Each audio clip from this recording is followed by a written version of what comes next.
And it's going to be J.P. Mason who will be the running back for Christian McCaffrey. Elijah Mitchell is down again with a knee injury. And they're going to boot Purdy left. Throw wide open. Deebo Samuel uncovered. Touchdown! San Francisco! The NFC West champs win in Arizona. A couple of things to clean up, a couple of injuries to get into as well. But let's celebrate that part of the whole thing because it's hard to do. 45-29 over Arizona. They got those early points on the board after the Arizona Cardinals had scored the opening touchdown. Go right back down the field. That's 66 on opening drives this year. Javarius Ward, we weren't sure was going to play, gets a pick six to give them a 14-7 lead. The 49ers do what they always do, that daily double before the half.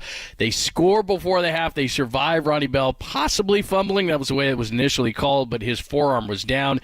Then they score to open the second half as well. So 28-13, and the 49ers cruise from there. Brock Purdy throws 4 touchdown passes. Christian McCaffrey with 3 touchdowns himself and 115 yards rushing, and they are the NFC champs, 45-29. John Lund, Super Bowl champion Dennis Brown. Along shortly will be John Dickinson and Adam Copeland in Arizona at State Farm Stadium. But just you and I for now, Dennis, give me your thoughts on the good and the bad. Yeah, I mean, I think the game went the way I figured it was going to go. I knew this offense, I knew the Cardinals didn't have enough firepower to stop this offense. I saw the points going on board, and I saw the defense, having its moments, being exposed a little bit, and it kind of showed. I mean, I've never seen the 49ers give up so much run yardage and total yardage. So, it kind of went the way I thought. I thought, the team, the 49ers would win the football game. They would win it big with a lot of points, but I also saw the defense. You would see, a lot of points scored on the defense, a lot of yards on the defense. So it went as it went.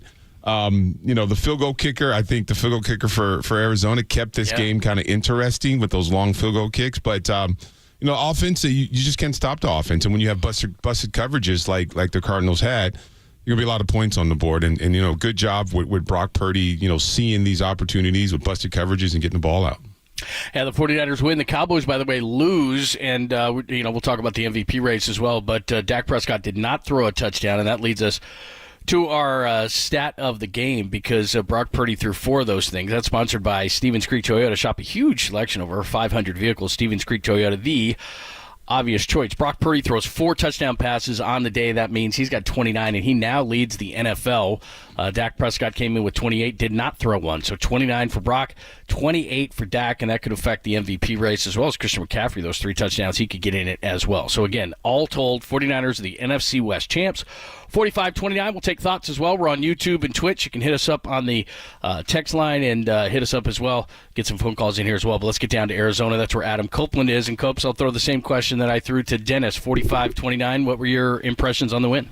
I don't want to say ho-hum. 49er fans here, at least, the ones I saw walking out of the stadium, they look bored, man. I mean, it just sort of seems like this, and I said this before the game, this is just the first box they need to check on their way to what they believe is a season that's going to end in a Super Bowl. And I think anything short of that, anything short of that, is going to feel like a disappointment. This team felt like they should have been there last year. And so, you come out with a drive like we saw from Kyler Murray on the opening drive of the game. Great pass. He hits sort of a looping, great timing touch pass up the sideline there to hit was it McBride? I think he hits for a big gain up the right sideline. And then they end up punching one in. They come right back. Brock was as sharp as he could have been on that first drive down. He underthrows Ayuk just a little bit, I think, on that one that hits him in the chest, and then comes right back. An awesome play call where Deebo Samuel is wide open. You're talking MVP, but what Dennis just said is absolutely true. We've been saying this week after week, is that you look at every position, specifically on the offense. If you're just going to go offense, every position on the offense, every guy is the best at his position. I mean, you go McCaffrey, you go Trent Williams, you can go to Deebo and Ayuk. That's got to be one of, if not the best wide receiver duo in the NFL in terms of the production they're going to give you in different ways. You look at tight end, George Kittle is a top 2 guy. If not for Travis Kelce, he's probably the best in the league. And then you have to include Brock Purdy in that conversation based on what he's done. 16-25 today, 4 more touchdown passes, 242 yards. Sam Darnold was in the game at the end. He had to throw 3 passes. When that's happening game after game, that's Steph Curry stuff. You know what I mean? Like, that doesn't happen just because a guy is average or is managing a game. So my impressions are yet again it doesn't really matter what you do week after week, drive after drive against this team. If they're healthy and they're at their best, you can't hold or hang with them for the duration of 4 quarters. I think you can stop them for a little bit. You can build the dam, but at some point you're going to have some leaks, and they're gonna pour through. They won by 16 today. They gave up 29, and it was I don't want to say ho hum. I did say it earlier, but it was in by all accounts a pretty easy win for the Niners. Yeah, they win the NFC West, but there are obviously bigger fish to fry, and we've got to shore up that the run defense. I think that's a big thing. They give up 234 on the ground. They give up some big explosive plays, as well as the most yards rushing that the 49ers have given up since they gave up when Zeke Elliott was actually really good. They gave up 265 to the Cowboys in 2017, and they lost that game 40-10. So they obviously not having Armstead and Hargrave and Burks. Let's talk to Dennis. And then there's a lot of injuries that happened. Now, we were all holding our breath for Purdy when he got hit by Gardeck late in the second. We'll get into that as well. CMC had a wrap on his knee, but Demo's got a rib injury going on. Bosa went down, but he came back in. But the guys that were already missing, especially Armstead and Hargrave, Dennis, the inside, the Cardinals, as you said in the pregame show, they took full advantage of that. Yeah, and it was very evident kind of what the game plan was, and it was kind of to attack the middle of their defense. And they did, and they did it well. And they did it with a couple different backs. So, that was exposed as something we talked about. Kinlaw and Givens, they have to watch that tape, and they got to clean it up. I don't know if Armstead and Hargrave come back against the Ravens, but the Ravens have a really good run game. So that's something you got to shore up. And you talk about checking the boxes. You're in the playoffs. You won a division. And now you want to fight for a number 1 seed and a bye in just 2 games to the Super Bowl. And these are things that you have to fix. And now you have another challenge. And like I said, this is a good run. This is a good run team coming into Levi Stadium number next year. League, so yeah. So you got to get it. You got to shore it up. And whoever's in there, you got to play better against the run. Yeah, I think they have played for the most part pretty well against the run. John, you remember probably better than I do. I felt like in the early part of the year, the run defense wasn't where it needed to be, even during the 5-game winning streak. And I think when you look back, like that's when Kyle was saying, and we played it on the pregame. We talked to him about that this week when he says stuff after games where, like last week, it seemed like everybody went off. You have a huge performance. They were 5-0 at one point, and you're still being critical. You're like, is that real criticism, or is it just sort of is it coach speak because you're trying to keep your guys fired up? And he says, no, you got to keep inspiring your guys. You got to keep trying to get the most out of them. I do think at one point, and I think statistically, they're still the best, if not top 2 or 3 in the NFL in run defense. But to Dennis's point, they have allowed a couple of big plays. And for me, Dennis, it wasn't so much about the yardage today. It was about the big breaks. They had a 19-yard game by Carter, a 15-yard one by Murray that was a big one. He went for 49 today at 8.2 a carry. DeMarcado had the big 49-yard run, and Connor had the 44-yarder. It's those big ones you got to stay away from, especially as you get into the postseason and you face teams with quality running games. Well, they did it in both sides. I mean, like you said, in that first drive, McBride got loose for a 38-yarder. Yep. They were giving away a lot of big plays, and I think part of it, and I'll use this as an excuse or more an explanation than an excuse, guys, is when you don't have those 2 guys inside, they're that good. I mean, they're just that might be the best defensive tackle combo in the league, and so you miss those guys, and it should be no excuse, and you got to say that. Next guy's got to step up. But Kalia Davis got hurt there, too. And as you know, Dennis, you're supposed to be rotating in. And we talked about Kinlaw in the pregame, and it was his big time to step up and shine, and they just didn't. And when it's not only the defensive line, like you said, Adam, it was guys in the secondary as well when you're giving up those kind of long runs, which we like as the 49ers. But they gave up a lot. I'll say that was because those guys were out, because they came into the game 78.3 yards per game, which is number 1 at 3.9 a pop. They come in with 234 at 7.8. You cannot do that against the Ravens. You'll lose because the time of possession early, because they could do those kind of things. Now because of the pick six and those kind of things, that was kind of out of whack at the half. But if the way the Ravens want to play, they average 157.1 a game going into Sunday Night Football, which is number 1 in the league. And if I can guarantee this, whether those guys are back or not, they're going to run the ball because that's just what they do. Right. And that's that balanced offense is what you want to get away from. It felt like even though this the score doesn't show it, but they were balanced. The Cardinals were balanced, run and pass. They were successful in parts of the football game and in both parts of it as far as running and passing in football. So you want to make a team one-dimensional. And you got Lamar Jackson coming, and you got to put it on his shoulder, and you got to get after a quarterback like that. So you face another mobile quarterback. I think Kyler Murray, you can tell he was kind of sore a little bit, kind of nursing that knee. He gets hurt, comes back in the game. he wasn't as quick and fast as he usually is. But this next week here coming up, you really got to shore that part of the game up. I got to be honest. I think we're being a little critical. Like they put up yardage, 436. They outgained the Niners. They also turned it over twice. There was a pick six by Ward. They also ran 72 offensive plays to the Niners 54, and the Niners were outgained by 30 total yards. Like that's pretty incredible. They ran 18 more plays than the Niners did, and they went at 6.1 a clip. Not bad. Niners went 7.5. They ran for 234. Sure, a couple of big ones, but Niners scored 6 touchdowns. This is the third time this year they've done that now. Eagles, Giants, and this game now, 6 touchdowns. They scored just one field goal that Moody attempts and makes it. Niners didn't even burn their timeouts there. the game, like it's incredible to me. I don't think we're nitpicking. I think we're looking at things that could be potential issues. We did this in the first part of the season, but a 16-point win where you give up 30 and allow 436, it's not the cleanest win. It's not as dominant, I don't think, as you'd like to see him at this point in the season, but for as banged up as they were, I'm not shocked that the Cardinals, who run the ball well, did what they do well over the course of 72 plays. Yeah, we'll continue the conversation. Give us your thoughts as well. Both the text line and the phone lines are wide open. They are the NFC West champs, 45-29. They get the Ravens coming up next week. The Eagles on Monday Night Football have some issues. The Cowboys get smoked in Buffalo. Dallas cannot win on the road. We can show those big numbers as well. Give us your thoughts about where the 49ers are in the NFC. How good do you feel about this one? And how about winning the NFC West? Once again, 415-808-KNBR. 49ers win. We'll talk all about it next, right here on the Sports Leader.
I don't have to differentiate, thank goodness.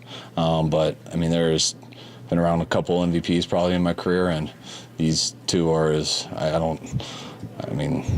the most obvious thing to me. I mean, obviously I might be biased being on their team, but I don't think so. Just gotta, like I said last week, all you gotta do is look at numbers, or you gotta look at the film, and whichever one you say is more important to you. I think it's extremely obvious, and if they're both important to you, then it should make it even that much stronger. But those guys are playing pretty good.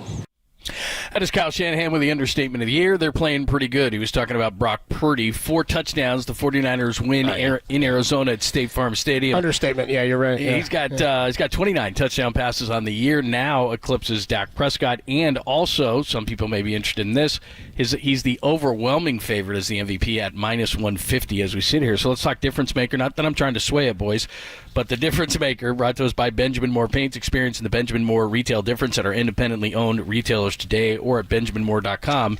I'll start with you down there at State Farm Stadium, Copes in Glendale. Who is your difference maker today? My difference maker today, I mean, it'd be tough to argue. I mean, like, if I'm not picking Brock, I'm just picking somebody else, I feel like, for the sake of doing it. I mean, we could say McCaffrey. We do that every week, right? He had a huge game.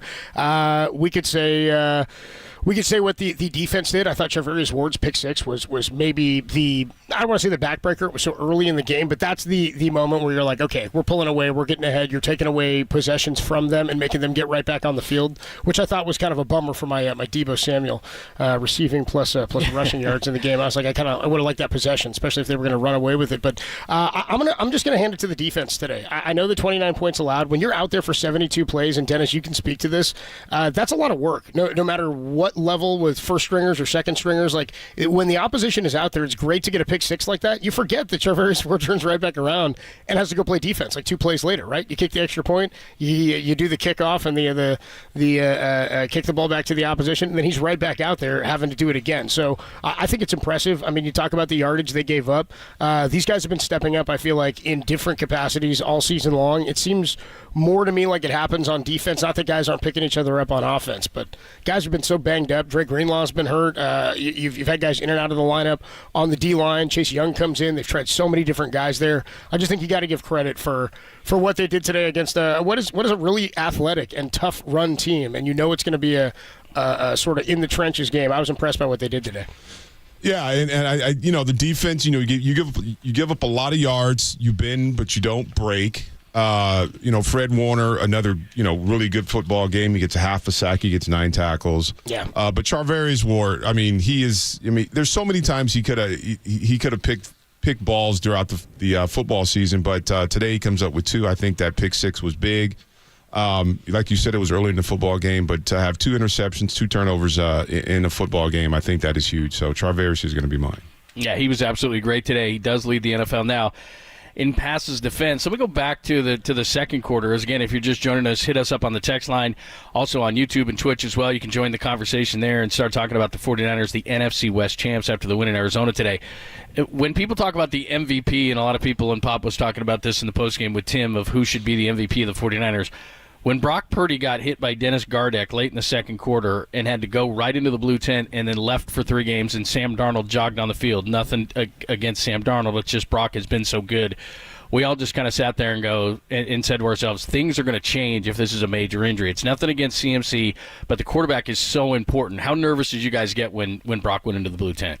Very. All of a sudden, Dennis is worried about quarterbacks now, huh? Now quarterbacks get hurt, and Dennis is like, I'm not worried about it. No, Dennis, why don't you sit this one out, Dennis? Let me and John handle the quarterback fear, all right? I mean, when you have a guy, we talk about his MVP, and then he gets hurt. Yeah, I got a little bit worried. Not that I don't, Sam Darnold is him. But Brock Purdy is Brock Sam Purdy. Darnold's him. Huh? Yeah. Okay. So, I was like, oh boy, here we go. But he comes back in the football game, and I think he comes back in and throws a touchdown, doesn't he? Takes a team down the field. Right before the half. Yeah. When you got a guy that's playing like Brock Purdy's playing this season, and you need him in the football game. I don't know about MVP and all that, but you need him in the football game because he runs this offense. He's the fuel. Christian McCaffrey, we talk about him. I want a Lombardi. I don't care who gets MVP. I would rather have a Lombardi. But these guys are playing off the chart historical season for both of them. So, he goes down. You start worrying just a little bit. What was the stadium like, Copes? I mean, was there kind of like, because most, I mean, what would you say the percentage was? I mean, you're down there. Okay, what was the percentage? So the tickets, I think the tickets sold said 65%, right? Is that what StubHub was reporting? Or something around there, whatever they put out. And I know now, like when you go on StubHub or something like that and you buy tickets, it'll ask you when you check out which of the teams you're more likely to root for, because I guess they're trying to track that now. 65% was what you guys were saying before the game. By my naked eye, I would guess closer to 80. Like I was at the Rams game. That was insane how many Niner fans were there, and it's easier to tell because it's blue and yellow versus the red and gold. And here it's a lot of black and red and white for the Cardinals as well. But dude, overwhelming. It was 49er fans. Well, you could hear it too. You could hear big it, right? Plays, on big plays on TV, you could hear it. It's funny, yeah. You're like in the bathroom or something, and you hear the official come on. You can't really even hear what he says. It's all muffled. But then you hear the cheer, and you're like, oh, nice, it was Niners' favor. It's insane. It's wild. It's wild how many. I would say how many fans are traveling. But again, this has been my experience going to Philly last year, being down in LA earlier this year, and then even today. The Niners have fans all over the country. Like we get calls on KNBR from them. Like they're everywhere. I have people in my hotel. I was talking to a couple of guys today who listen to KNBR and watch the live stream over on twitch.tv/thesportsleader, of course, that drove in from New Mexico, that they come down every year to this game. Like, we're going to Phoenix every year. So Niners get fans everywhere, especially across the West Coast and the Southwest. So if they're playing down here, they're going to travel well. And when they're good like this, they show up. Yeah, absolutely. And you could hear it. You could hear it on TV, and I'm sure there was an audible gasp when Brock went in there. And again, I don't know if Sam Darnold can play. I don't. I mean, I've seen him in the NFL. I know Pop is high on him. Tim Ryan's high on him. The organization likes him a lot, or they wouldn't have brought him in early in free agency. It's just that I'm jaded to the fact that when I saw him play for both the Jets and the Panthers, let's just say, to be nice, I wasn't impressed. And so, and you put on top of that just how good Brock has been. And on a national level, whatever they say, I don't care. He's getting his recognition because obviously the MVP is swaying in his way. And if he finishes these games, and the Ravens being a huge one next week, in front of a national audience with Lamar Jackson in the house. And I agree with you, Dennis. Look, it's not about the MVP, but it's such an amazing story that the last pick of the draft, his second year in the league, could even be considered for this award. But when he went out of the game and went to that blue tent, I'm thinking, oh, not good. Because it's the Ravens next week. And the margin for error, Philly plays in Seattle. By the way, Jalen Hurts had to go on a separate flight because he's got an illness. And Darius Slay is not going to play. He had arthroscopic knee surgery. So there's the potential for Philly to lose there. But Dallas lost today. They got blown out in Buffalo 31-10. They can't win on the road. Detroit did win yesterday, but they're 10-4 after losing the week prior. They're 2-2 in their last four. It looks great for the 49ers, but you can't lose Brock Purdy, obviously.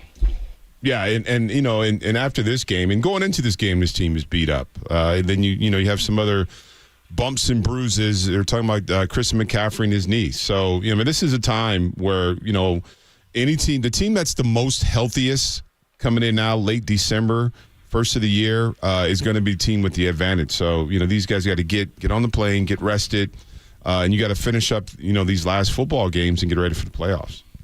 Does Baltimore make you nervous at all, guys? Does Baltimore make you think? For sure. I mean, they're not the same team, I don't think, without Mark Andrews, and they're hoping to get him back for the playoffs. But Lamar's just a problem. I mean, we saw today what Kyler was capable of. Went for over 60 on the ground, and you got more weapons. You got a better defense. That defense is legit for the Ravens. So we'll see. I mean, that's going to be one of, if not the toughest defense the Niners have seen this year, at least in the season. And that's saying as well as Cleveland. I mean, I think Baltimore's great, and look, Lamar's throwing it as well as ever. And while he doesn't have Andrews, and that's his go-to guy, kind of like what McBride was for Murray today.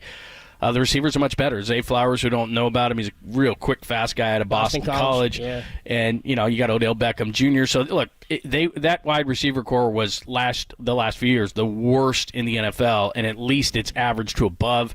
Without Andrews, it's not as good. But if they're going to look at the tape and go, the first and foremost, they're going to try to run it. And if there's no Armstead, there's no Hargrave, it's going to be a tough task. So we'll get into that conversation coming up as well. Again, phone lines are wide open. Give us your thoughts on the 49ers as NFC West champs. But as they said after the game, this is only the beginning. We'll get more into it next.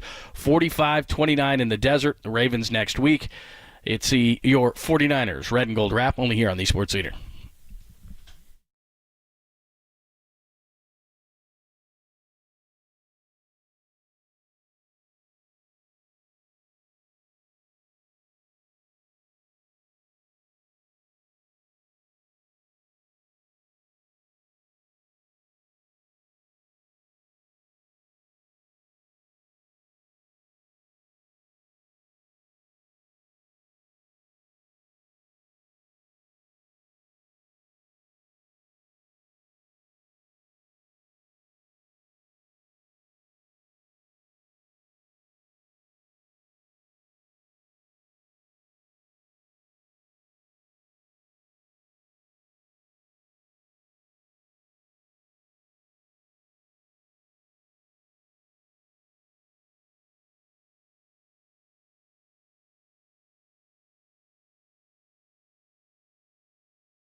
McBride's back in the game. He moves in motion right. Kyler a play action to Connor.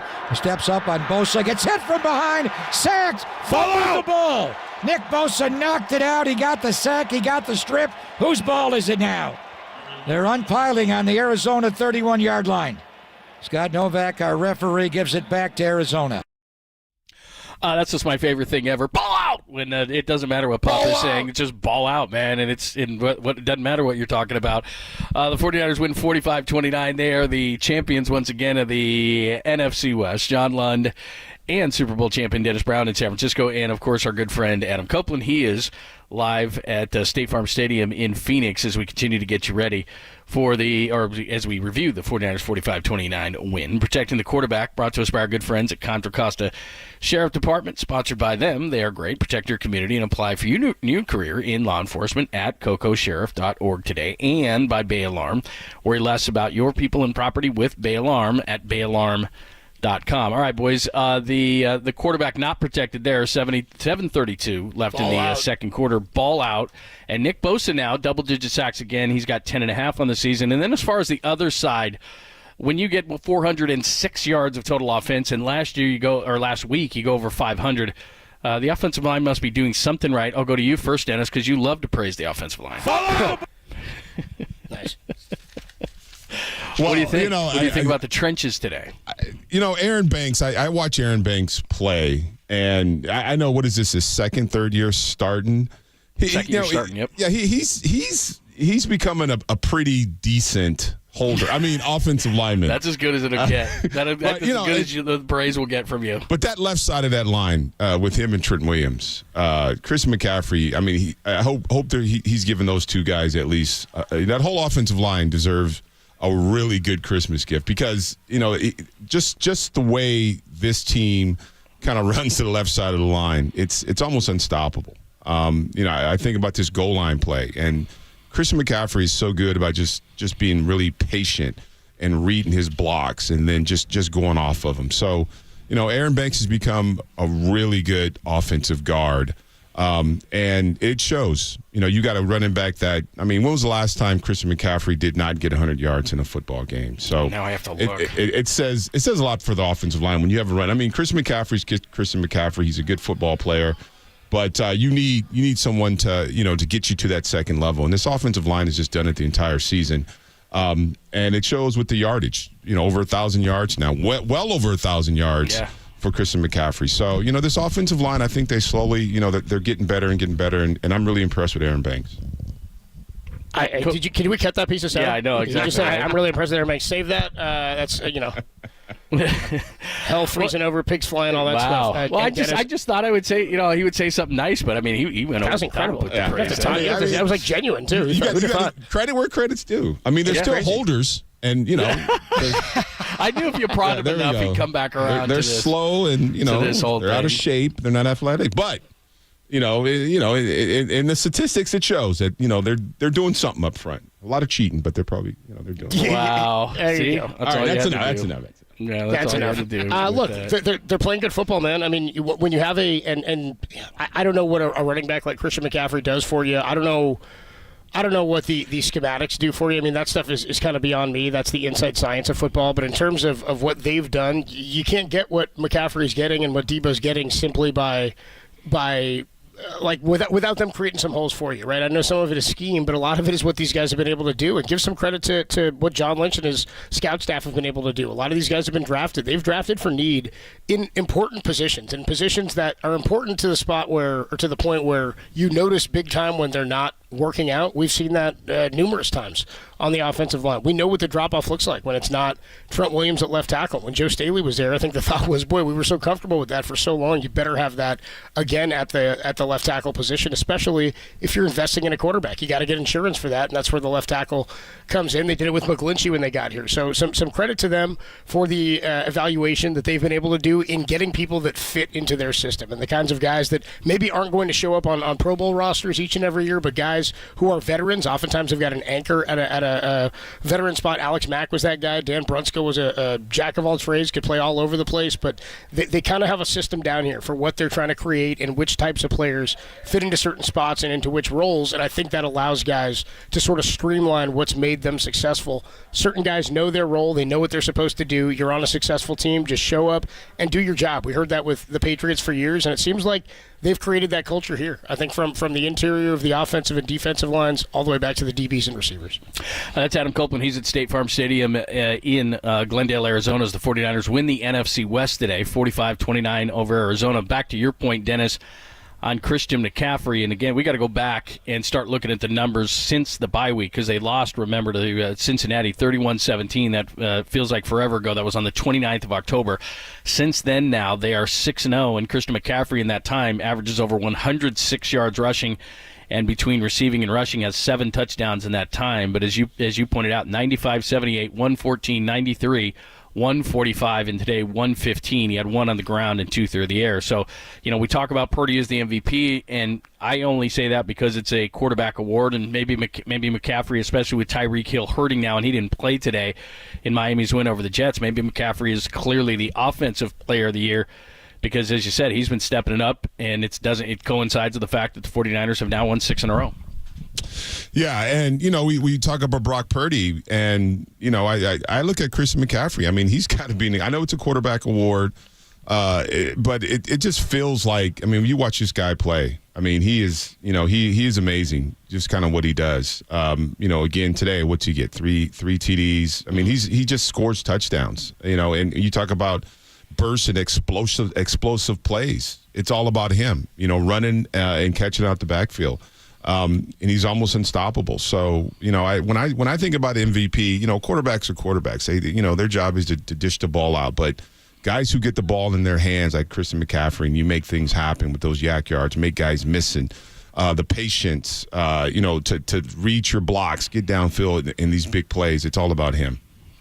John Lund, Dennis Brown, Super Bowl champion Dennis Brown. We're in San Francisco. That's Adam Copeland. He is in Arizona at State Farm Stadium, and the 49ers win the NFC West today, 45-29 over the Cardinals. We'll continue to talk about it. Also take your calls as well, 415-808-KNBR, both on the text line and on the phone line, 415-808-5627. We'll talk all about it. Plus, we'll start looking ahead to the Ravens, who are playing right now against the Jags. We'll update you on that and the rest of the NFL scoreboard next, only here on the Sports Leader.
Injuries from the game. We had Kalia Davis had an ankle, never returned.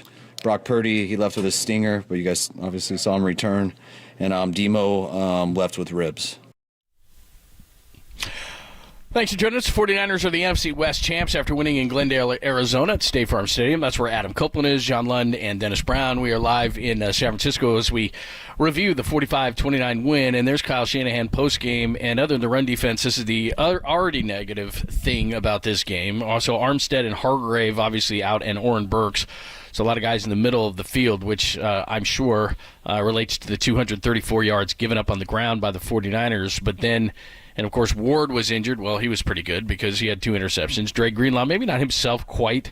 Brock Purdy got hit by Dennis Gardeck late in the second quarter. We all held our breath for 3 plays. He came back. CMC had a wrap on his knee. But the one that concerns me maybe the most is Debo with that rib injury. And with Baltimore coming in, I know we're talking about the run game, but he can be physical despite his size in the run game and come up and hit. And then the other thing, too, is they've got a couple of receivers, especially in Zay Flowers, who can break big plays. And, of course, you've got Odell Beckham Jr., so they're better than they've been in the receiver core. So a lot of those injuries. Let me start with you, Dennis. What concerns you the most of that pretty long list? Well, I mean, just the whole list. I mean, just everybody. This is a time where, you need to be healthy. You need to – no one's at 100%, but you need bodies on the field. You need guys – who can play at a high level. And I'm watching the Baltimore game right now here in the studio, and, Lamar Jackson is running around. He's a guy that can be an issue, can be a problem for this defense. And if you're not up, full everybody on the football field, your playmakers, he's going to be tough to contain. So, you got to figure out how to get healthy. I mean, this is when you got to do it. This is the push. I mean, you're in the playoffs. You've won your division. Now you got to think about that number 1 seed. This is a time to do it. So you got to get yourself healthy somehow.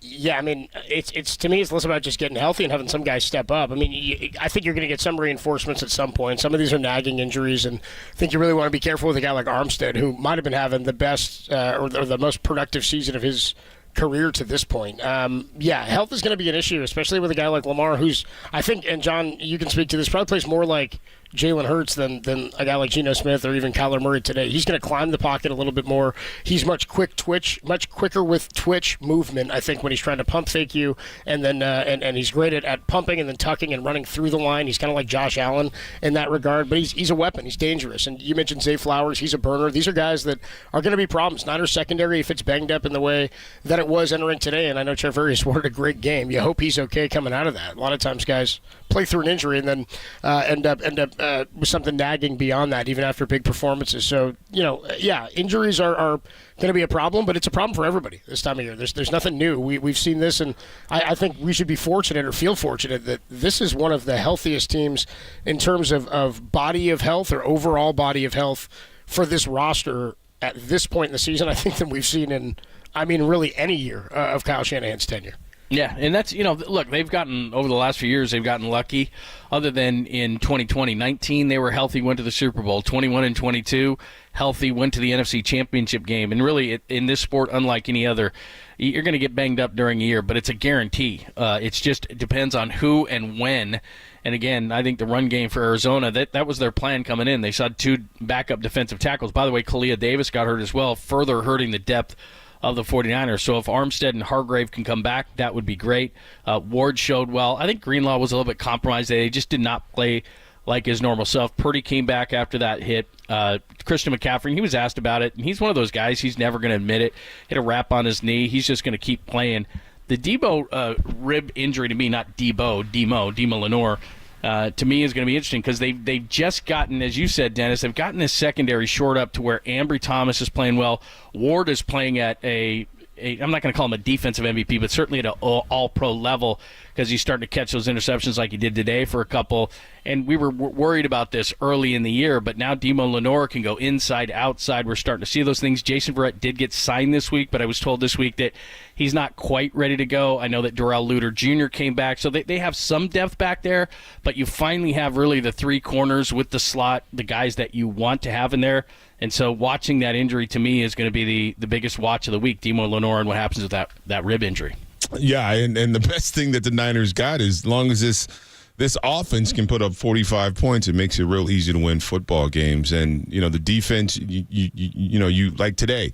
I mean, you give up some big plays, you give up some points. But if you have an offense that's on the field and they can put points on the football field, on the scoreboard, it makes it a whole lot easier to win the football game.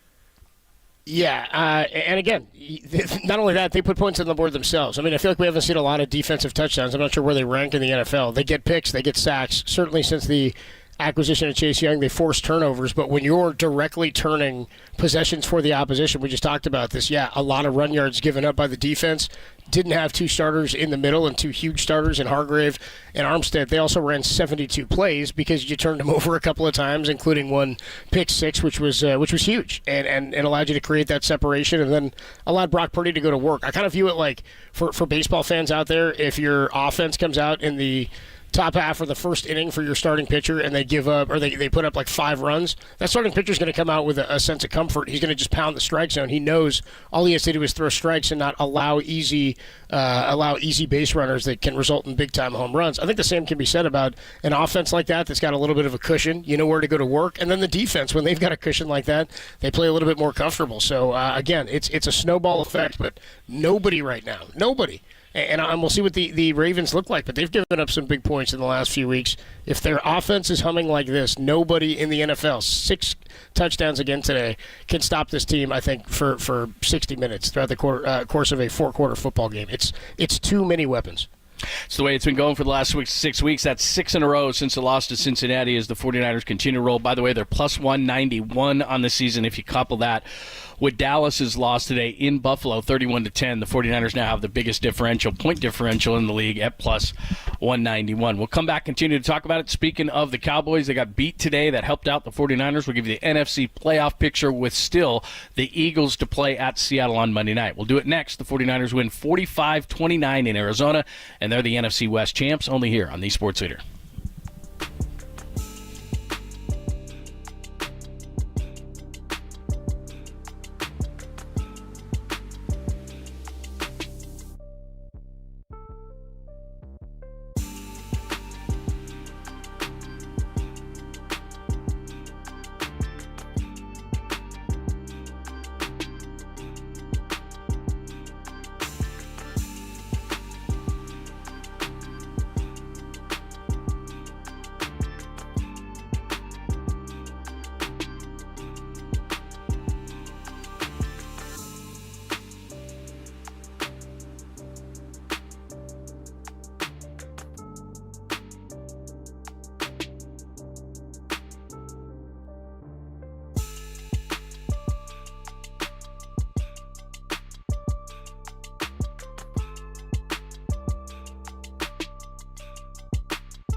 You know, it pisses you off, you know, but you miss games. That's part of the game, you know, when you miss games. And you just got to stay on the field. So obviously it pissed me off, but I didn't think it was necessarily wrong. You know, I needed to get on the field. I missed a lot of games in Carolina, so it was what it was. But I had confidence in myself that I was going to bounce back. Christian McCaffrey, of course.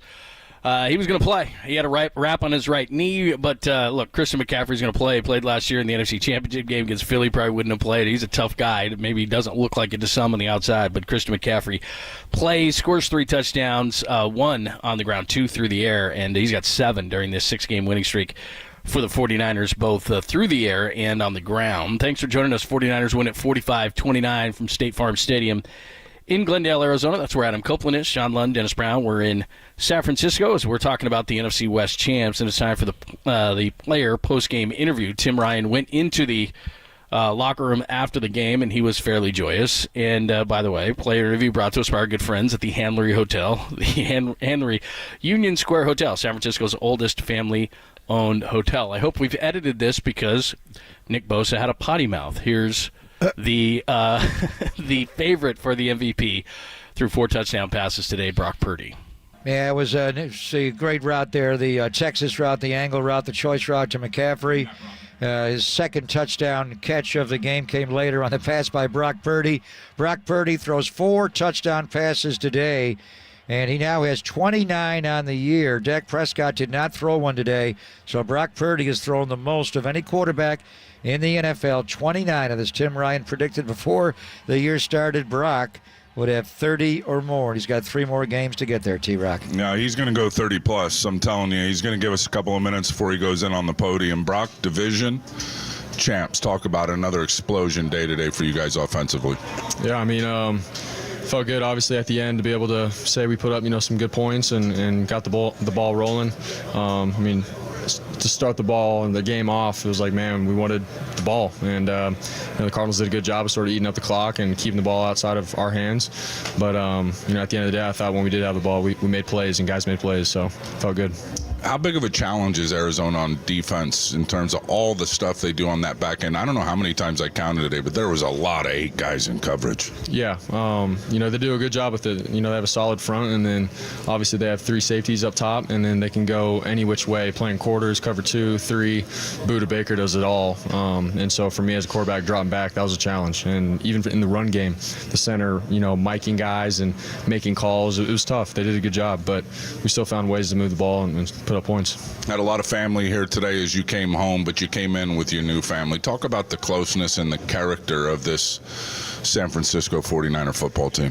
Yeah, I mean, it doesn't get any better. You got guys like Fred and Bosa and all the boys. And what's up, man? And here's Bosa right here. I thought you were wearing coats. Hey.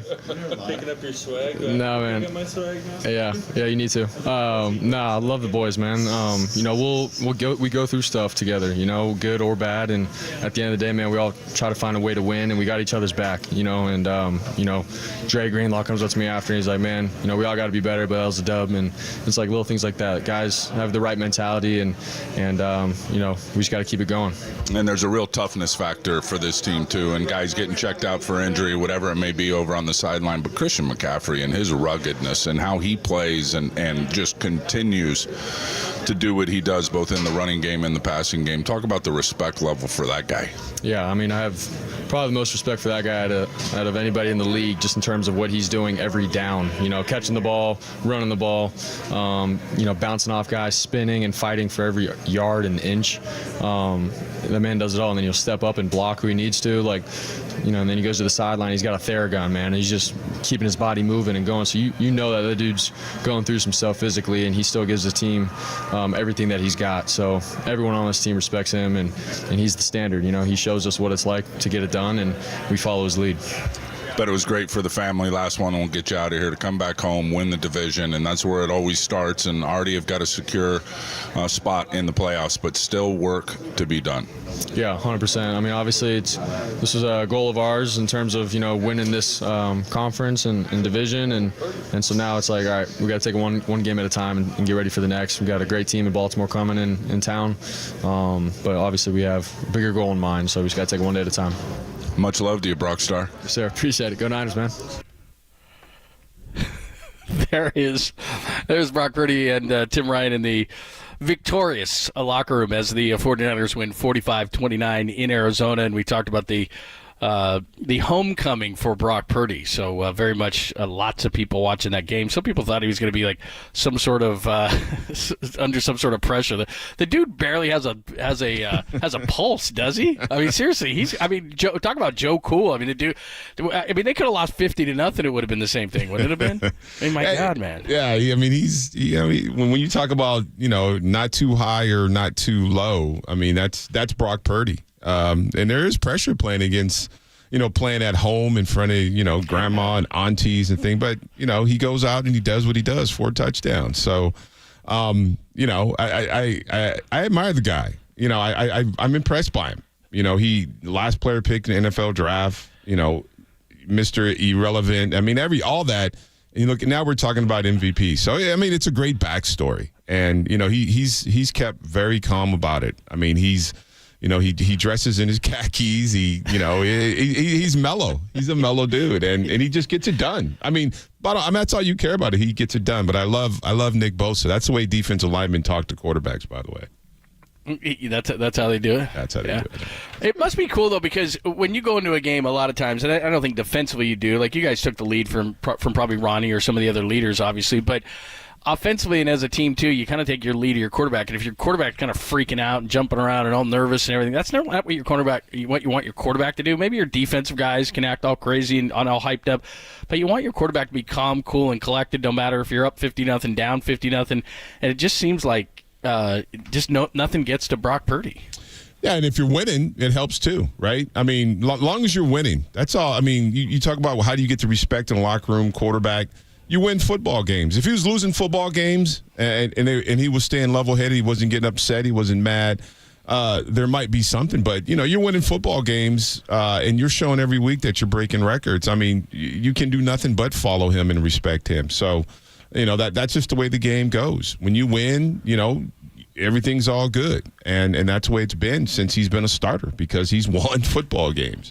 Well, and it's authentic, Dennis, too, because, what's interesting is I wonder how many fans were legitimately concerned after the 3-game losing streak and thought, I don't know where this thing's going to go with this guy. Is he capable? Is he hitting the wall? Is this going to be a hang-up on this season and what we've seen over the first 5 weeks? And then he goes and he sits on that combine on that farm, and we kind of joked about it, right? But there's something to that. And he said he did it last year in the bye week as well, which is interesting because it happened at a different time for him, and that sort of got his head right and turned things around. But for a guy who knows how to calibrate himself when things get crazy or things are out of whack, that's exactly what you're talking about, John, is that he knows how to get back to neutral. He knows how to get himself back to a spot where he's calm, he's level-headed, and he can make those reads and those decisions because he's a processing machine and a nightmare for these other teams. And so if he's able to do that and you can't rattle him, I mean, the mental game is as big of an element, if not bigger in football, than the physical game. You've got to be able to keep your head when you get into those situations. We've all seen that quarterback show on Netflix, and Kirk Cousins is doing those watching those videos, right, John, where he's like trying to a light shows up and he's got to tap it. It's supposed to keep his focus, so anytime his eyes stray, it's like he's training his brain to do that. It's an element that Brock has already, and it's why this guy is going to likely set the record for touchdown passes in a season by a 49er and is going to finish, if not number 1, top 2 or 3 for the MVP. Yeah, no, I love the mentality because, young players normally it's not only the way that he's on the field, and like you said, he's a processor and he doesn't panic or anything, but it's post-game too. He says all these right things about, wanting to, we still have a lot to do, and I just think a lot of guys take the lead of what a quarterback is, and that's why I think there's so much praise amongst all these guys. And they got a ton of respect for each other. I mean, the MVP conversation is permeating into the post game, and Brock Purdy explained why Christian McCaffrey should get it. Then they asked McCaffrey about it, and Christian McCaffrey said Trent Williams should get it. So I mean, they're just kind of, you can tell there's a lot of chemistry on this team, and I'm sure, Dennis, you had a ton of chemistry with your guys. And I don't know what comes first, winning or the chemistry or the winning, but you could tell these guys all are on the same page.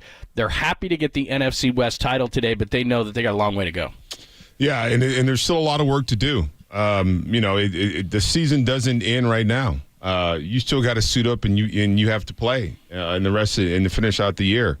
But it's in front of you. I mean, you can see it now. I mean, you can see the light now. You can see kind of where you need to be. And you've checked the boxes. You've got in the playoffs. You've taken care of business in your division, even though you got to play the Rams still. But you've done what you're supposed to do, and now it's to the next. It's to the next level, and that's the opportunity to compete for a championship. That's what the 49ers did today. Again, the first step is winning the NFC West 45-29. They do that in Arizona. We'll come back and talk about it. We keep telling you we're going to tell you about the rest of the NFL. Sunday Night Football is going on between next week's opponent, the Baltimore Ravens, and the Jacksonville Jaguars. What the Cowboys did, the Eagles play on Monday night as well, what Detroit did on Saturday. So we'll get to all of it coming up next, only here on the Sports Leader.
I mean, it means the offense is playing really well. I mean, we got the best running back in the NFL, so for him to get MVP consideration, I mean, I think that's his just due. And same way with Brock. Brock's been playing his butt off, so for him to be in a conversation out there as a teammate, I couldn't be more proud of both of these guys. And, you know, my job is to try to continue to help them have success. And, you know, I mean, who cares? Long as we can bring that trophy back to Santa Clara, you know, that's all I'm worried about.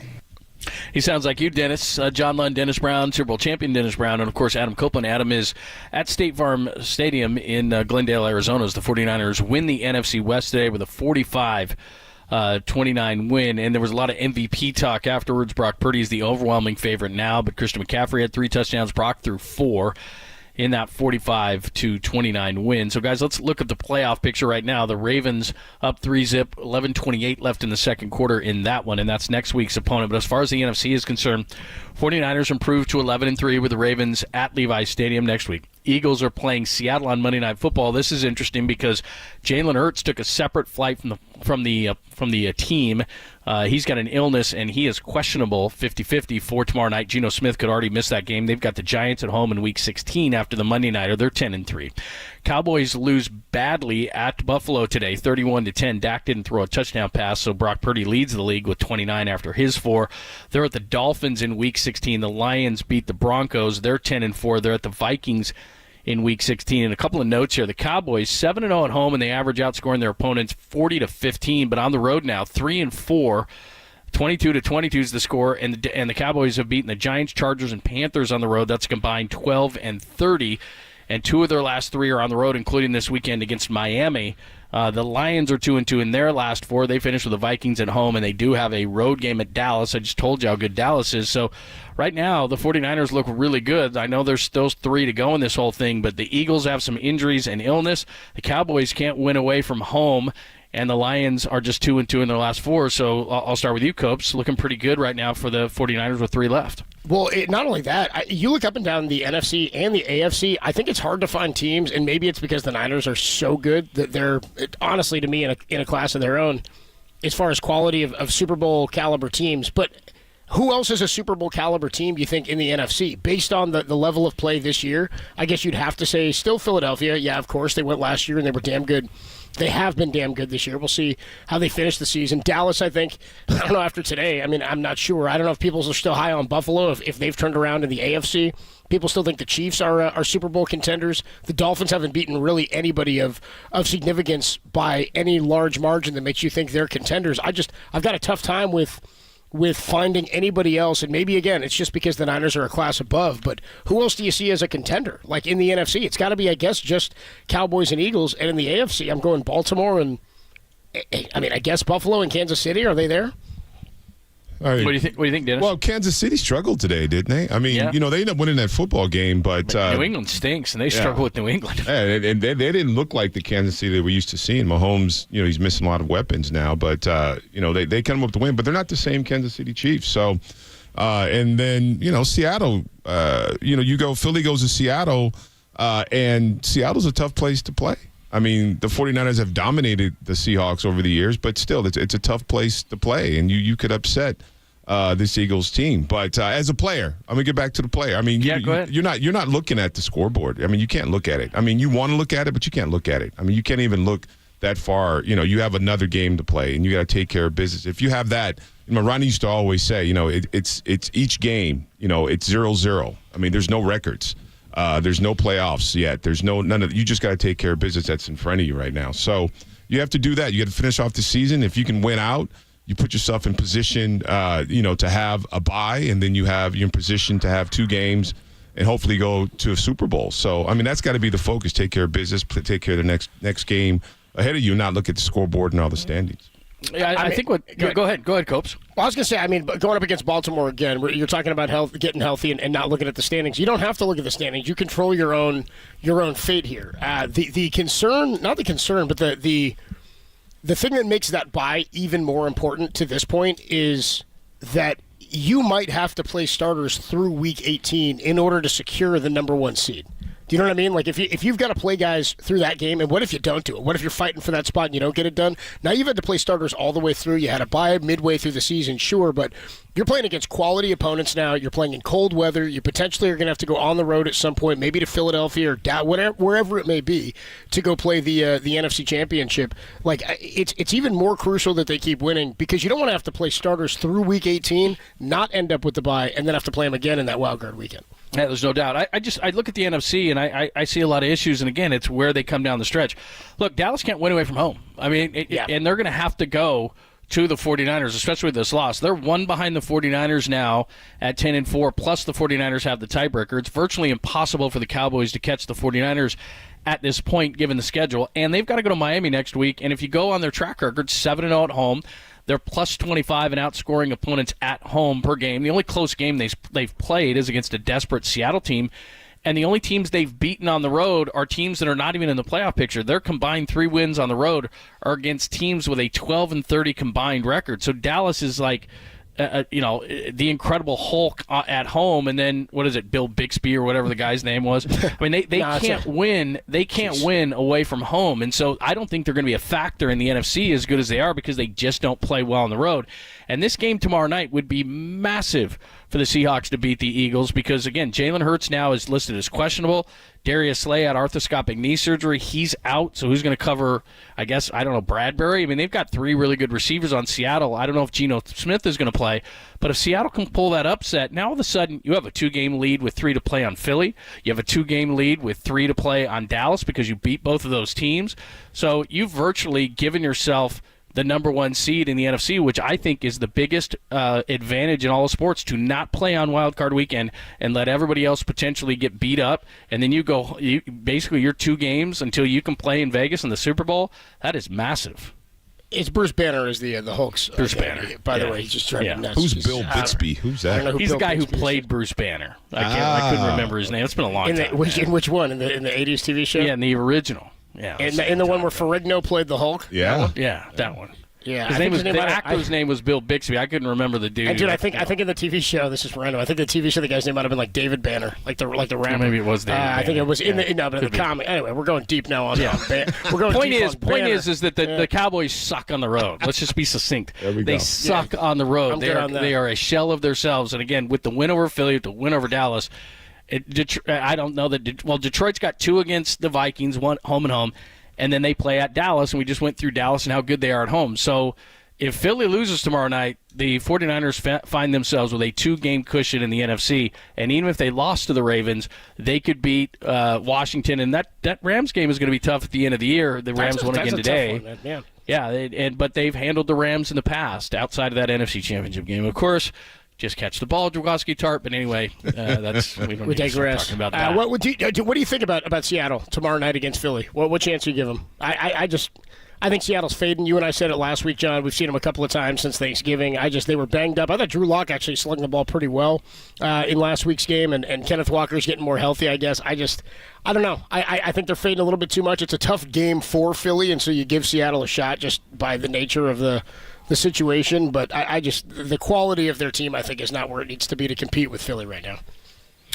It isn't, but if Marcus Mariota is the quarterback versus Jalen Hurts, I think that's a massive difference. That's totally. And then Slay, we saw their secondary.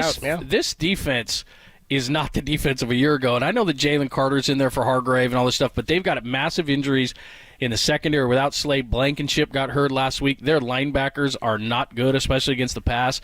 So if I'm Seattle, obviously I'm coming up with a game plan where I try to attack the middle of that defense. And again, Smith and Jigba can do that. They can run crossing routes. I think that DK Metcalf can play well against this team. So look, Philly on paper should win this game, but like you said, Dennis, going to Seattle's not fun. They got to go across the country. And right now, our friend John Clark from NBC Philly reported this, that Jalen Hurts took a different flight away from the team because he didn't want to get anybody else sick, and he is a true game-time decision at 50-50. So that's a big game tomorrow night, and much like Dallas a week ago, I'm not asking you to root for Seattle, but you just got to hope Philly loses. That's all. What's that mean that he took a different flight? Like, did he fly? He flew the team. Yeah, I don't know that he. He didn't fly. It'd be great if he flew like the rest like us. He's like flying on my plane. You know what I mean? He's on like, Southwest. He's on my plane, dude. I'm a C. Yeah, C sucks. He's You're like middle C40. seat, Yeah, sorry, dude. He's like no overhead Hey, space. Can I get some leg room? Sorry, bro. Sorry, Mr. Hertz. We got to check you at the door. Gotta check your baggage. You got to check that. It's already full. Taking the middle seat from Philly to Seattle. Yeah, dude, that's tough. Fun. Tough deal. He's like, I want to get anybody sick. Now he's eating peanuts on Southwest. Plus, there's probably a layover in Denver. Like, I mean, that's just not. He's like, Phoenix is the hub. I'd rather stop there, you know? That's hysterical. Oh, man, that's brutal. Good. There you go. Thank you. Very good. Nice. That was nice. Hey, want to get away, Jalen? You want to get away? All right. Good stuff. Niners big win over they clinched the division. How about that? It's a hat and T-shirt game, bros. Niners again, NFC West champions. Still got a play. What do we got? A call of the game coming your way. We gave you the drive of the game, and we will wrap things up here at about 6:30. What's that, local time? I'm trying to figure out what my time is here. Yeah, 6:30. Yeah, 6:30 your time. Yeah, you're in Arizona. People my forget. Time. We'll wrap things up here. Trevor Lawrence just fumbled. Way to go. Oh, good deal. What are we looking at there? We get a score in that game right now? 3-0. Still 3-0. Second quarter, 5:42 left. The Ravens have the ball at their own 40, and Jacksonville's driving down the field. So just a bad turnover by Trevor Lawrence. He's just running. He's just running down the field and he just drops the ball. Just dropped the ball. That's tough. That's a rough day. Niners 45-29 over the Arizona Cardinals here from State Farm Stadium. Niners are 11-3. Cardinals flipped the script. They're 3-11. Again, a huge day for Brock Purdy. Four touchdown passes. You got 3 more for Christian McCaffrey. A huge day for the Niner offense. Defense does give up a lot on the ground, but took 72 plays for the Arizona offense to get over 200 yards of total rushing yards on the ground. Adam Copeland from State Farm Stadium, Super Bowl champion Dennis Brown, John Lund with you. We will wrap things up here at 6:30. Niners 45-29 over the Cardinals, their division champs on the Sports Leader.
Man, I'm excited. That was the goal coming in, and that's the goal every season. That's the standard here with the Niners, and so really proud of the team. The way that we've played all season long, performed, and bounced back from adversity to be able to win the division is huge.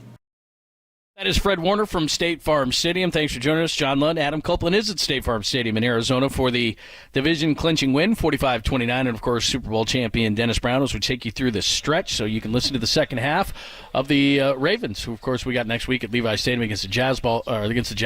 Baltimore leads it with 2 minutes left in the half, 3-zip, so a low-scoring game obviously there. Let's give you the drive of the game, brought to us by my good friends at Modesto Toyota. I was actually out there on Saturday. Kevin and the entire crew was hanging out at Modesto Toyota, worth the drive for selection. The kid was out there savings. too, right? Yeah. Oh, the whole family. That's where we vacation, actually, over the holidays. That's where I'm going to spend my time. It's Modesto Toyota. Visit them today. Toyotathon is going on right now at ModestoToyota.com. Brock Purdy's third touchdown pass of the game, this one for 41 yards to Christian McCaffrey. They snap it. Purdy under seven-step drop. Gets chased out of there. Will throw on the run. Wide open, McCaffrey! Makes the catch, goes down, gets up. Touchdown! CMC! What a play there. It works for me. Yeah, I did pass that, by the way, on the way, and I tried to take a picture, was swerving all around, and thought of Marty. But that's sponsored by Modesto Toyota, the 41-yard touchdown. Goes down, gets up, as Pop said. Modesto Toyota and ModestoToyota.com. We'll come up, put a wrap on this whole thing as the 49ers clinch the division 45-29 over the Cardinals, only here on the Sports Leader.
Murray back.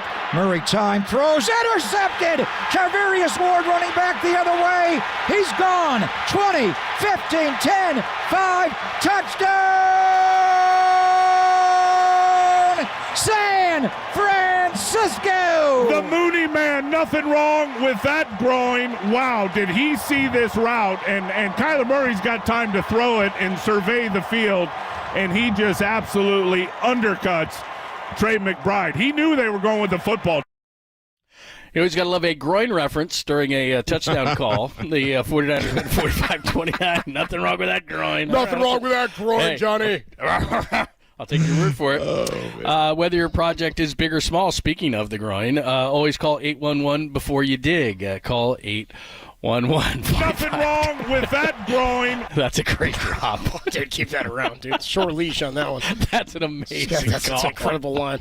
I Nothing always wrong love with that groin. No, I love when we can get Tim Ryan calls into because that is a rarity. Beautiful. 45-29, boys. Before we get to the second half of the thriller in Jacksonville, which the Jags down to the Ravens, next week's opponent, 3-0. I'll start with you, Dennis. Final impressions on this win and NFC clinching win. It's a win. It's a win, right? You go on the road, it's a divisional win. You win your division, and that's the goal. You got another tough game. You got to get together. You got some injuries. You got to fix some stuff on defense, but you move forward now, and you play at home. You play against the Ravens. And it's another big football game, and that's what's great about the NFL. Each week you get to play another game. The road to disappointing seasons is paved with division championships, and to win one in Week 15 like this on the road against a division foe. Brock Purdy gets to come home to Arizona to do it. All that is cool. All that is awesome. But again, this is just the first box they check in what's supposed to be, and they plan for it to be, a Super Bowl winning season. And again, with the way they're playing now, nothing today showed me anything different about opposition and whether, if they played a better opponent today, the injuries might have been more detrimental or might have played a bigger factor. But again, they gave up some run yards, they gave up some points and whatnot, but they were so much more efficient and effective. I cannot imagine. And if they are playing their best, that somebody else can top them. This is just check that box number one. I think head down, get after the next one. Baltimore is, you don't want to say the last test, but it's a real test before the end of the season. Yeah, for sure. We talked about the rest of the NFC and what things are going to do. Philly plays tomorrow night. Dallas lost today. Detroit won on Saturday. Safe travels back from Arizona. Well done, Copes. Appreciate it. We'll see you tomorrow. And, of course, Tolbert and Copes from 2 to 6 in the morning. Murph and Marcus from 6 to 10 a.m. And then I'll be back with Papa, who will be joyous as he comes back from Arizona as well. It's the greatest day in 49er history. From 10 to 2. Brock and Christian McCaffrey will tie for the MVP, Copes. Like Randy Johnson and Kurt Schilling, Johnny. Co-MVPs. Dennis, I know you'll do yeoman's work, and we'll talk to you this week as we look ahead to the Ravens. Appreciate it, man. Great job, as always. I'm reminded that it's Christmas, so I guess we should start doing some shopping for Christmas. Is that the deal? Yeah, that might want to do that. I always think real men start on like the 24th. That's just kind of, my God. Risk it a little bit. Get that heart rate up. You just grab anything. Fight people in the stores. I got a couch for you, Dennis. I got a couch. Oh my goodness. Great stuff as always. Thanks. These guys are there all day behind the scenes. Thanks to Tim and Danny. Who else was there? Was Silver there? Who was there? I know Greg Silver's there, and Kyle Haar's there working. Thanks to all those guys. Putting in time today. They do an awesome job back there. Unsung. Nothing wrong with that groin. And there's no question, Tim. Nobody working harder than the groin today. And then Tim and Greg as well. For the whole crew, except for Mike Holler. Appreciate everybody's work today. Except for Holler. The 49ers win it 45-29 in Arizona, and they are the NFC West champs. We'll get you to Ravens and Jags next, only here on the Sports Leader. The groin.